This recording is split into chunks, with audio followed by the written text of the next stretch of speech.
What's up, YouTube? This is Too Raw for TV. All right, so want to go ahead and do another installment of this NBA draft series. In my opinion, the top 10 NBA drafts of all time. And just do a brief recap at number 10. I had the 1998 draft. At number 9, the 1999 draft. At number 8, the 2009 NBA draft. At number 7, the 1987 draft. At number 6, I had the 1970 draft. At number 5, the 1985 draft. At number 4, I had the 1981 draft. I think these top three draft classes, are generally considered by most the three greatest drafts ever.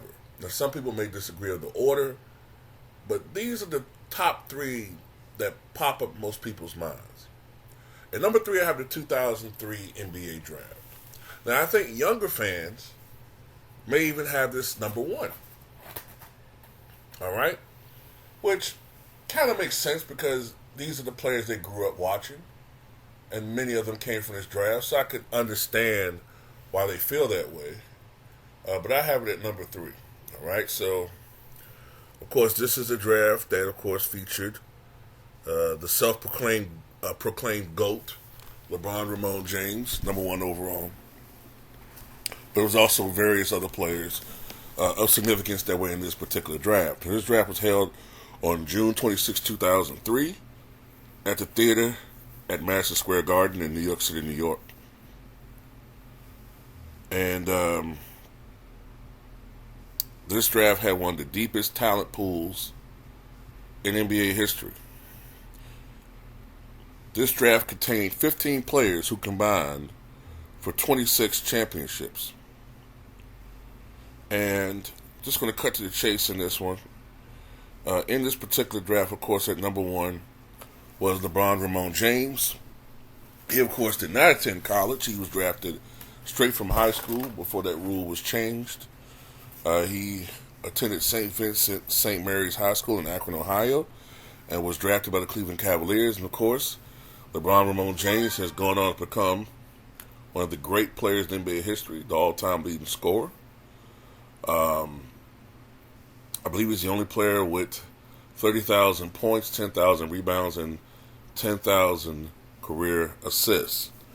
Number 2 was a bust. I think there was some politics behind why Joe Dumars picked this guy. I don't believe that he had this awesome workout which caused him to pick this guy instead of Carmelo. I think that's cap.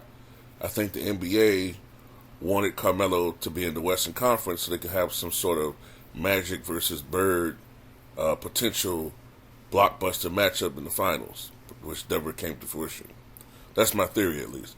Darko Milicic was out of Serbia. I believe it was Serbia. He was drafted by the Detroit Pistons. Never became a star. Did win a championship with the Pistons the next season. No, actually, that season, his rookie year. He won a championship that season. But he was never a star in the NBA. And I think he was out the league probably by the early 2000 teens. Matter of fact, let me check to see what that was. Darko was out the NBA, by 2012. Number 3 in the 2003 NBA draft was Carmelo Anthony. Of course, he had won a championship with Syracuse that very year. And he was drafted 3rd overall by the Denver Nuggets. Many people believe that Carmelo should have at least won co-rookie of the year that year that LeBron won it. 4th in that draft was Chris Bosh. He came out of Georgia Tech, drafted by the Toronto Raptors.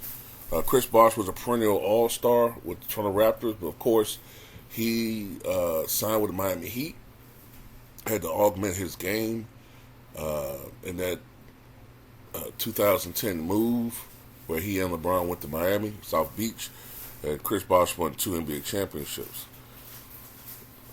Number 5 in that draft, Dwayne Wade out of Marquette, drafted by the Miami Heat. Of course, Wade Won a championship before LeBron even got to Miami in 2006 with the Miami Heat. Winning Finals MVP and one of the best performances ever. Chris Kaman was in this draft as well, 6th overall out of Central Michigan, drafted by the Clippers. Chris Kaman, from what I can remember, had a solid career, not spectacular.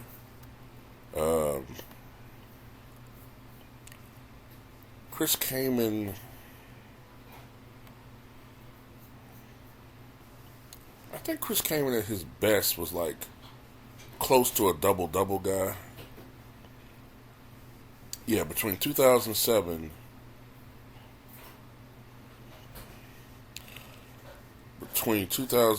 2012, Chris Kaman averaged 15.2 points and 9.3 rebounds for the Clippers, though he finished his career playing with Portland back in 2016.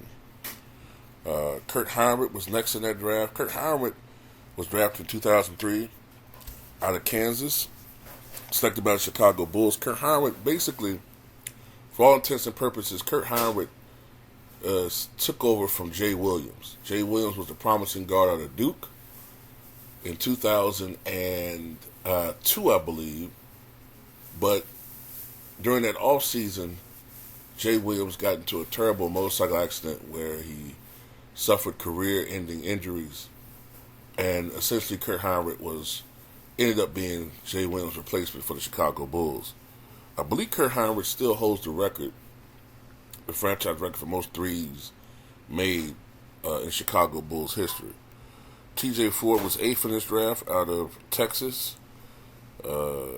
T.J. Ford was selected by the Milwaukee Bucks. T.J. Ford was a solid player for many years. Of course, I remember him having that scary incident, that scary injury. I think it might have been at Madison Square Garden, or I can't remember whether it was at the Garden, but he had a scary injury sometime. I can't remember exactly when it was, maybe 2009, 2010. Mike Sweeney out of Georgetown, drafted by the Knicks. Jarvis Hayes, drafted by the Washington Wizards. Now I'm looking to see other notable names. Michael Pietrich. I remember him being on. He was drafted by the Golden State Warriors, but I remember him being on that 2009 Orlando Magic team that went to the finals with Dwight Howard. Nick Collison was drafted that year out of Kansas to the Sonics. But Nick Collison is probably known for his long-time tenure with the Sonics, who eventually became the Oklahoma City Thunder. Looking at other guys in this draft, Luke Ridnour out of Oregon, drafted by the Sonics. David West, one of the best players in New Orleans Hornets history, drafted out of Xavier. Sasha Pavlovic was drafted that year. Sasha Pavlovic, I think I remember him being on those Cavalier teams during LeBron's first stint with Cleveland. Dante Jones is in this draft. Boris Diaw, longtime Spur. Travis Outlaw, Brian Cook. Kendrick Perkins was drafted that year. He was drafted out of high school. Drafted by the Memphis Grizzlies, but of course we remember him more for his tenure with the Boston Celtics, and then later on with the Thunder. Leandro Barbosa, Josh Howard was in this draft. Luke Walton, Steve Blake, and Willie Green, who later on, of course, I believe became an executive in the NBA. Zaza Pachulia, Matt Bonner, Mo Williams, who of course played in the backcourt, played as a point guard with the Cleveland Cavaliers and later on Minnesota Timberwolves. Kyle Korver, and Brandon Hunter. So that was one of the most deep drafts in NBA history. You know what I'm saying? It has an argument for the best draft, but I have it 3rd overall. So that's pretty much how I look at it, man. You know, of course, the main guy was LeBron. You know what I'm saying? He was drafted that year, and then, of course, he's gone on to do some amazing things. But anyway, tell me what you guys think.